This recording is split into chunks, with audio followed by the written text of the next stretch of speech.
Hello my dear students, एक बार फिर से आपका स्वागत है और आज आपके लिए लेकर आया हूँ मनी एंड बैंकिंग को लेकर बड़ी इंपॉर्टेंट क्वेश्चंस हैं और इसको हम देखेंगे टिल लास्ट और तभी कुछ ना कुछ हम जान पाएंगे कि मैंने आपके लिए क्या डाटा तैयार किया और इसका क्या आपको बेनिफिट मिलने वाला है। तो without wasting too much time, ये कुछ एक कमेंट्स हैं जो मैंने आपके साथ शेयर किए हैं, जो कुछ बच्चों ने मुझे भेजे थे। और ये कमेंट्स, अगर आप भी कुछ अच्छे-अच्छे कमेंट्स करेंगे और आप चाहते हैं कि आपका नाम स्पेसिफिकली मैं यहाँ हाइलाइट करूँ, तो मैं कुछ ब्रॉड वे से भी हाइलाइट कर सकता हूँ इफ यू वांट। और इफ यू वांट कि मैं शाउट आउट दूँ तो शाउट आउट भी दे सकता हूँ। अब देखते हैं यह मेरा फर्स्ट क्वेश्चन क्या है। तो मनी एंड बैंकिंग, तो यहाँ देखिए जो फर्स्ट क्वेश्चन है, बार्टर सिस्टम ऑफ एक्सचेंज बताना है। एक्चुअल में क्या है बार्टर सिस्टम ऑफ एक्सचेंज, ये आपसे पूछा जा सकता है। यानी बार्टर सिस्टम ऑफ एक्सचेंज एक ऐसा सिस्टम है in which goods are exchange for goods and money as a medium of exchange does not exist. इसमें जो है मनी एक मीडियम ऑफ एक्सचेंज था ही नहीं, ये बहुत पहले होता था। डिफाइन सीसी मनी, अब आपको सॉरी सीसी इकोनॉमी बतानी है, in which commodities are exchanged for commodities और in which goods are exchanged for goods, उसे हम बोलते हैं CC economy. So what do you mean by double coincidence of wants. अब डबल कोइंसिडेंस ऑफ वांट्स का क्या होता है, अगर मुझे चावल चाहिए, आपको जूता चाहिए, मेरे पास मतलब आपको मेरे पास जूते बहुत हैं और आपके पास चावल है, तो हम दोनों डबल कोइंसिडेंस ऑफ व्हाट कि मुझे जो चाहिए वो आप मुझे दे दो और जो आपको चाहिए वो आप मुझसे ले लो, तो होता है double coincidence of want. So what is credit money. Credit money का मतलब ऐसे क्रेडिट होता है लोन, तो यहाँ फिर भी देखते हैं credit money is the money of which money value face value is more than the commodity value. ये एक्चुअल में इसका क्या है, लॉजिकल आंसर है। What is meant by money. Money क्या होती है, money can be defined as something that is generally accepted as a medium of exchange और and acts as a measure and store of value. ठीक है, तो दोनों चीजों में ये चलता है, एक मेजर भी और स्टोर ऑफ वैल्यू भी है।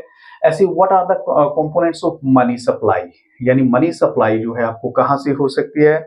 एक तो सबसे पहली बात है कि करेंसी विद द पीपल है, demand deposits with the commercial banks हैं या फिर अदर डिपॉजिट्स हैं। ये डिफरेंट कंपोनेंट्स हैं मनी सप्लाई के। ये एक्चुअल में बैंकिंग की टर्म में इसका मीनिंग दिया गया है।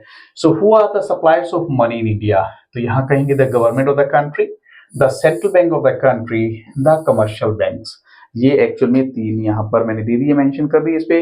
ऐसे डिफाइन डिमांड डिपॉजिट्स क्या होते हैं, डिफाइन करना है हमें। तो demand deposits of commercial banks, they are those deposits which can be withdrawn from the bank on demand or by writing a check। जैसे सपोज आपने चेक लिख के दे दिया, आपको पैसा निकलवाना है, तो that will be called as demand deposit। अब टर्म डिपॉजिट्स क्या होता है, term deposits are those deposits which cannot be withdrawn from the bank as and when needed or by writing a check anytime। These deposits involved a lock-in period, यानी जो आपके term deposit होते हैं। अब आपको ये भी पूछा जा सकता है कि ऐसा कौन सा प्रोसेस है या ऐसी क्या चीज है जिसमें लॉक इन पीरियड काउंट होगा, उसे हम क्या टर्म देंगे, तो उसे हम बोलेंगे टर्म डिपॉजिट। वो किस तरह का डिपॉजिट है, वो टर्म डिपॉजिट है, उसे आप अपनी मर्जी से जब मन करे तब नहीं निकलवा सकते।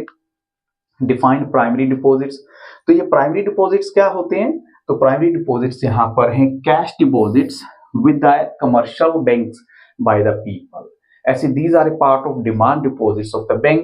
ऐसे व्हाट आर सेकेंडरी डिपॉजिट्स, जैसे प्राइमरी था वैसे सेकेंडरी डिपॉजिट्स है। तो secondary deposits are those deposits which arise on account of loans by the bank to the people and these are reflected as a part of demand deposit। ये demand deposit का एक part of the bank and these are also called as derivative deposits. अब आपको इसका दूसरा नाम भी पता लग गया, सेकेंडरी डिपॉजिट का। ठीक है, तो ये आपने देखना है, डेरिवेटिव डिपॉजिट भी इसे कहते हैं। डिफाइन सीआरआर, तो कैश रिजर्व रेशियो। सीआरआर की फुल डेफिनेशन ये हो जाती है, it refers to the legally required cash reserves of the commercial bank with the central bank as a percentage of their total deposit. हो गया, ये थोड़ा सा आप टेक्निकल आंसर है, इसको एज इट इज आपने लर्न करने हैं, अपनी तरफ से कोशिश मत कीजिएगा इसको चेंज करने की।